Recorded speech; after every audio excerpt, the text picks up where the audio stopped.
The last financial statement that we're going to take a quick look at in this first review pass through the statements is the statement of cash flows. Kind of like I indicated with the statement of stockholders' equity, the statement of cash flows provides detail to help with understanding changes in the balance sheet. Except rather than looking at changes in the stockholders' equity accounts, now we're trying to understand the changes in the company's overall cash balance. With that in mind, we'll start first at the bottom of the statement. Here are the total cash balances that we also saw in Under Armour's balance sheet as of the beginning and the end of the year. The total amount of cash that Under Armour had decreased by over $463 million from beginning to the end of 2015. But why? That's something that we definitely want to know if we're trying to understand what's going on at Under Armour. This is again only a very abbreviated statement of cash flows, so we don't have a lot of detail to work with.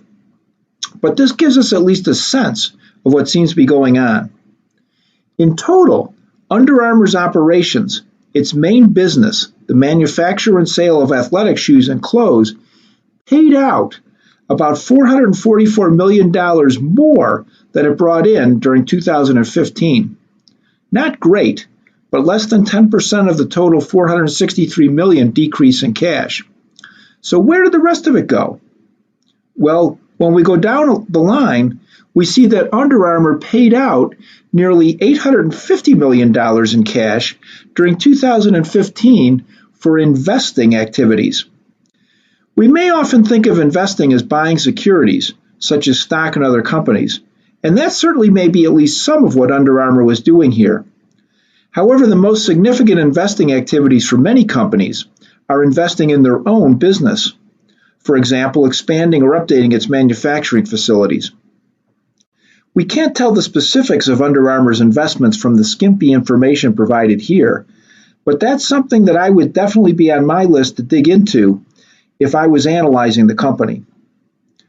And finally, we see that Under Armour had a net cash inflow from financing activities totaling over $428 million. This was likely borrowings to help finance their investments, for example, perhaps in plant expansion.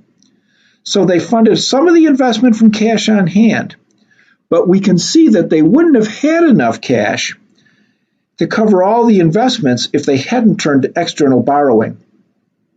Hopefully that quick review was a helpful reminder of the contents of the statement of cash flows and the kinds of information that it contains. The statement of cash flows will always be organized in terms of those three categories of operating, investing, and financing activities. You should make sure that you understand what each of them represents.